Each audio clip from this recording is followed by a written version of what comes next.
everyone, and welcome to the second episode of Charlotius Reviews. I'm Charlotius X, leader of the underground video game mafia, overlord of cringy manga, and savior of LGBT movies.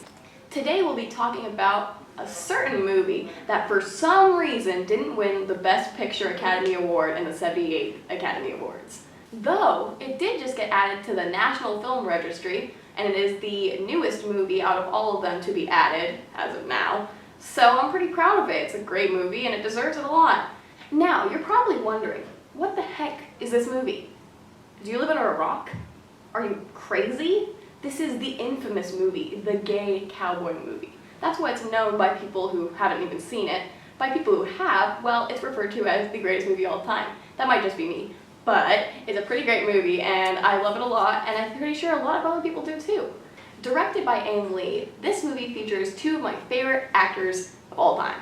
Right here we have Heath Ledger, and then right here we have Jakey Bakey, or Jake Gyllenhaal. Of course, you might know them for other movies. There's Joker, and then there's Donnie Darko. They're known for those mainly, but they're also, cowboys in this movie.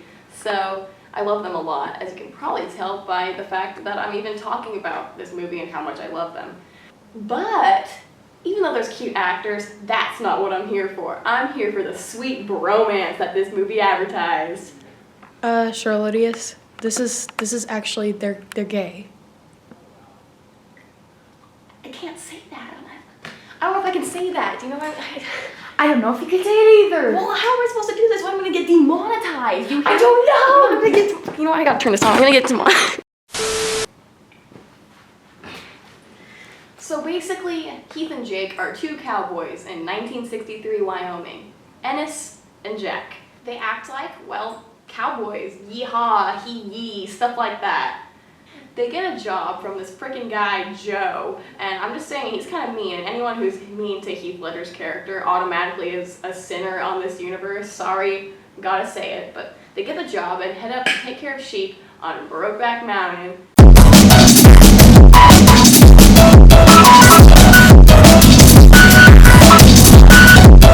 So off they go to take care of sheep and eat some beans. One night though, Jack gets some feelings and decides, hey, I should invite Ennis into my tent because he's really cold and he got drunk and is sleeping outside, freezing to death.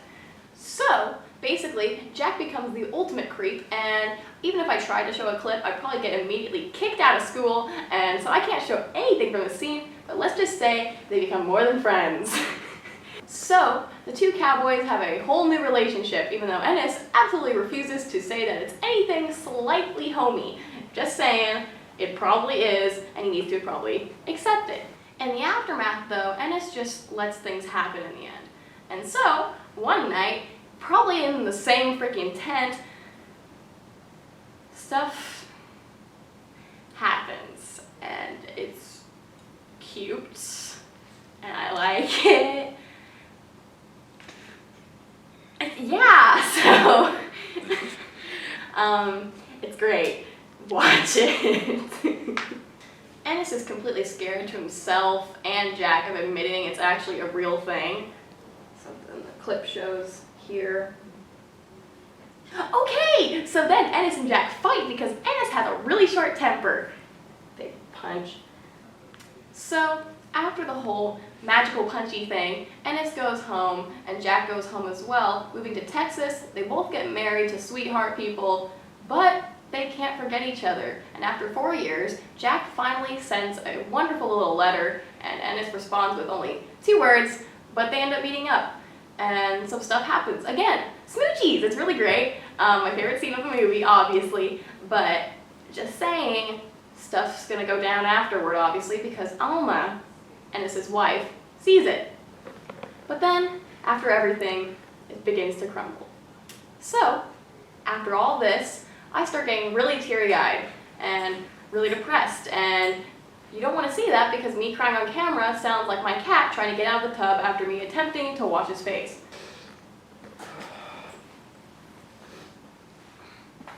Thanks. So, yeah. How about I read some of my Ennis fan fiction? No. Oh. Okay, well.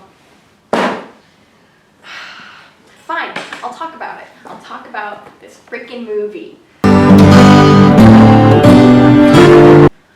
So, spoiler alert, Jack freaking dies, man. It's pretty intense because, he's super cute until he gets that mustache, and he gets absolutely killed.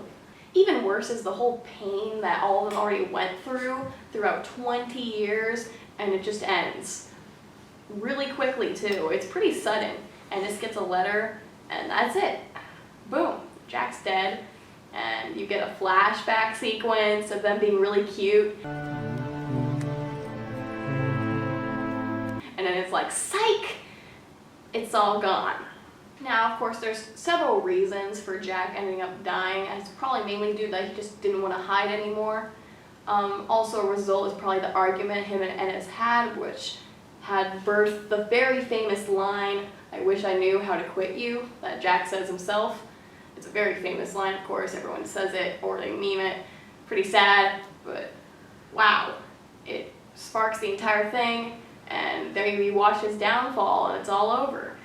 The thing that hurt the most throughout the movie is that everyone is at fault in some way, or they're not at fault at all. There's no one person to put the blame on.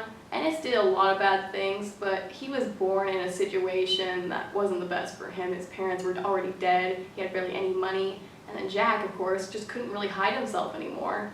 This guilt was crushing him, and both of the wives, of course, they were nice people, but they were also a bit strict, especially Lorene.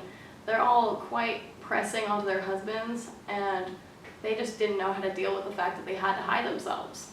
Of course, both actors portray it perfectly. Of course, I'm a little bit biased because Heath Ledger is perfection, and so I think he's amazing.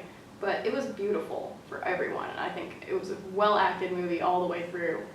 The soundtrack also helps the movie's atmosphere quite a lot. Along with the scenery, it has this sort of country vibe, yet it's not fully country, because if it was, then I wouldn't be able to listen to it without my ears bleeding, but it works. And the ending song, The Wings, is really good. Even me as a non-country kind of fan, it's so good, and you can feel the emotion in it as the end credits start rolling. It hurts. So, I didn't really want to go too in-depth with this masterpiece, mainly due to the fact that I already spoiled the movie, and due to the fact that people should watch it themselves. It's a great movie, and maybe I shouldn't be watching it because it's rated R and I'm not that old yet, but at the same time, I don't care. You should watch it, no matter how old you are. Just kidding, you probably shouldn't do that, but just watch the movie because it's really good. Someday, it doesn't matter when, just watch it. I would likely end up going a solid 2 hours ranting about how this movie's a masterpiece, so I'll end up stopping here. But it's a true recommendation of just for any movie fan. It's a great movie, and you'll understand why it was so important at the time in 2005 when it was made. It was very important at the time, and how it shook everyone. It made people woke, and it was pretty great when it won several Oscars, and it was a nominee in several ways. It was amazing. So we'll end up stopping here with my final rating, 10,000 sheep out of 5. Really good freaking movie. My favorite movie of all time. Buy the collector's edition. Buy the book, because they deserve it. Thanks for watching.